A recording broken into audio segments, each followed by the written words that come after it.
verset 26, il dit, afin de la sanctifier par la parole. L'Église est sanctifiée par la parole de Dieu, par l'enseignement de la sainte doctrine. C'est la parole de Dieu qu'on enseigne dans l'Église et qu'on met en pratique, que les membres de l'Assemblée chrétienne, que la communauté chrétienne, que le corps de Christ dans son ensemble met en pratique, qui sanctifie l'Église et qui la rend glorieuse. Comprends-tu cela? Est-ce que tu comprends ce qui est dit ici? Alléluia! Veux-tu vivre une vie de sainteté? Veux-tu vivre une vie de sanctification véritable? Les enseignements bibliques qu'on donne ici, mets-toi à les pratiquer dans ta vie, avec foi et amour. Ta vie sera pure. La sainteté véritable est accordée lorsqu'on se lève et qu'on met en pratique la parole de Dieu, qu'on reçoit comme enseignement. C'est la parole de Dieu, son étude, sa connaissance, sa compréhension, sa mise en application et surtout sa mise en application. J'insiste dessus, sa mise en application. C'est la mise en application de la parole de Dieu.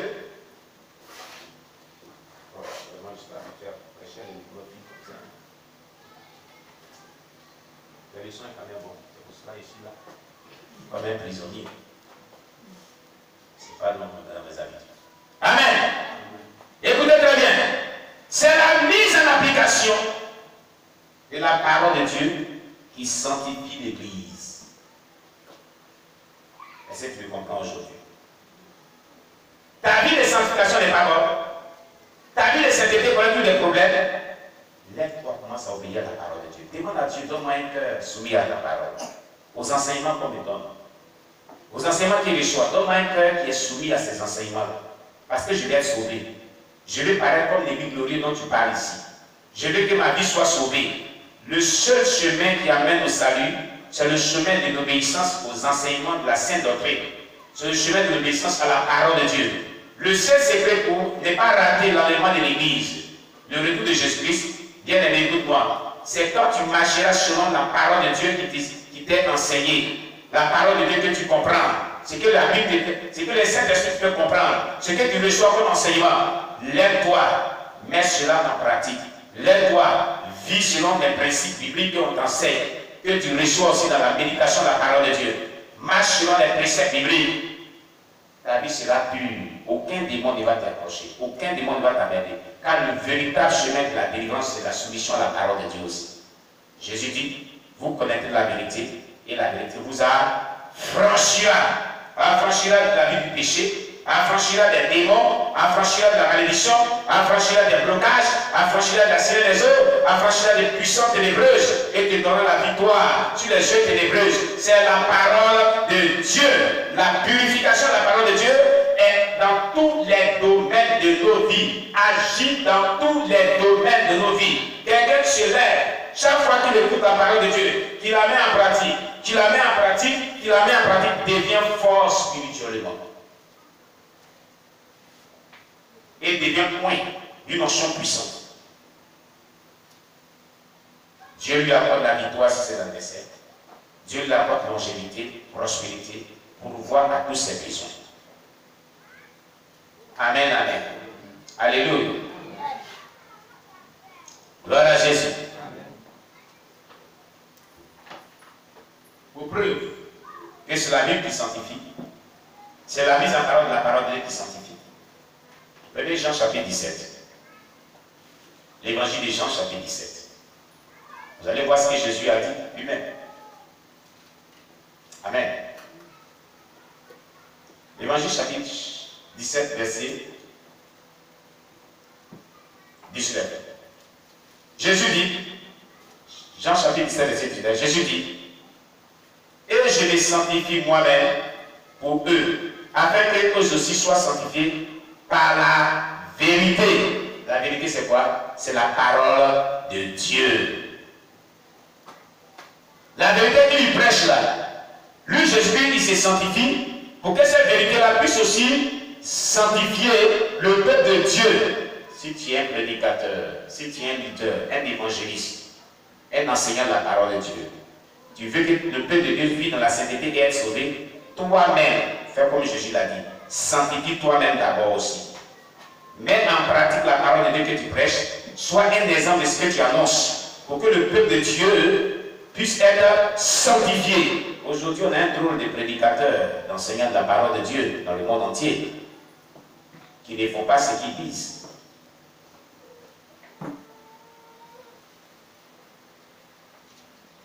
Ils ne font pas ce qu'ils disent. Amen. Gloire à Jésus.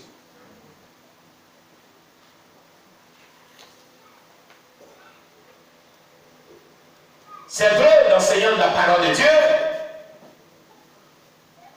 ne font pas ce qu'ils disent, ne vivent pas ce qu'ils prêchent. Voulons-nous avoir une puissante onction?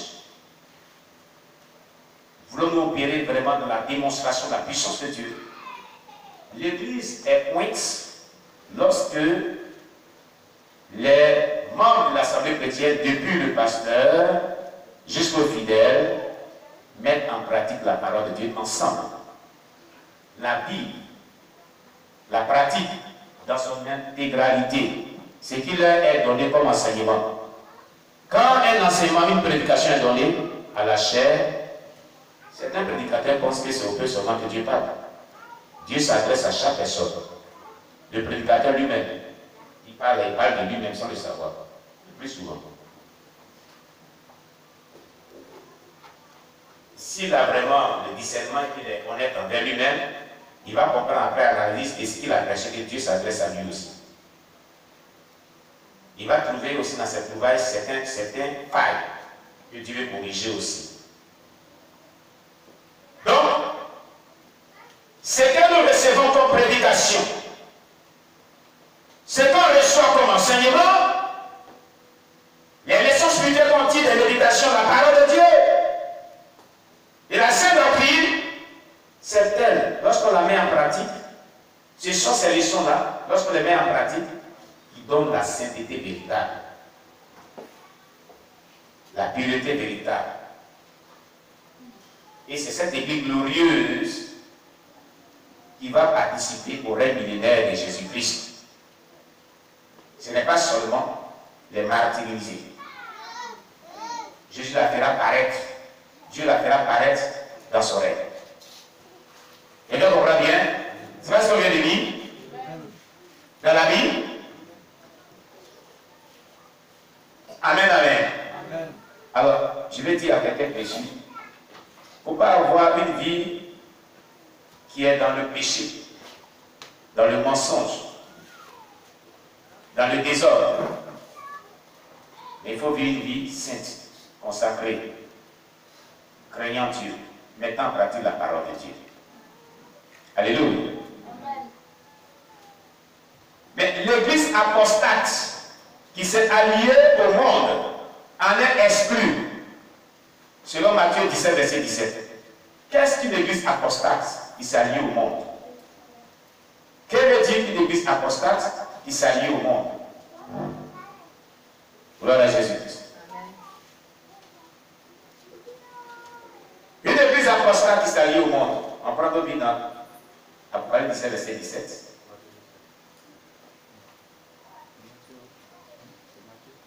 Amen. Apocalypse chapitre 17, le verset 17. Amen.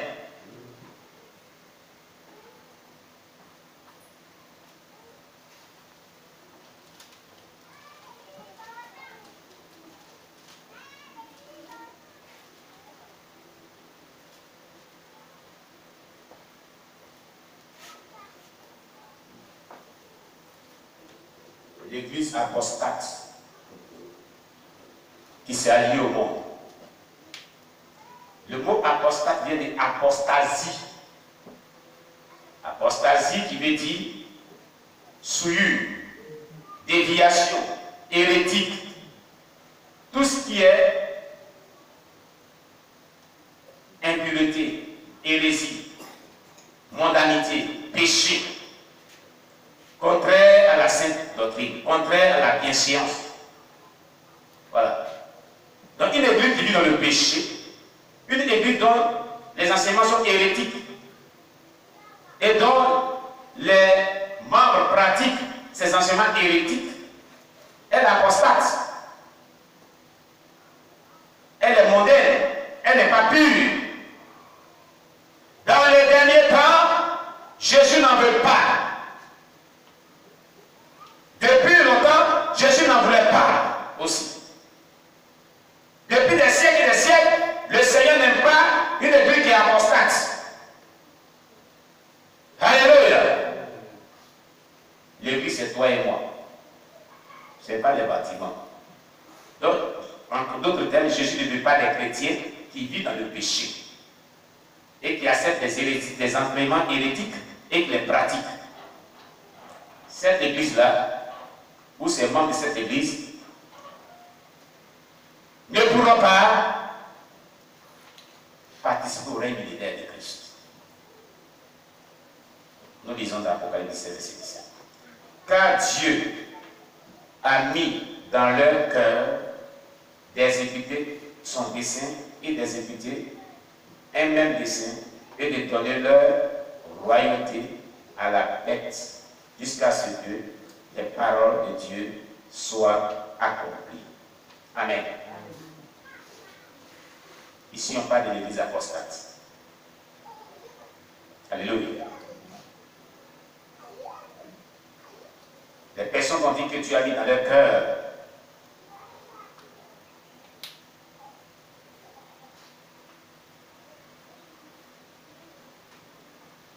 Amen. Ces personnes, c'est l'église apostate.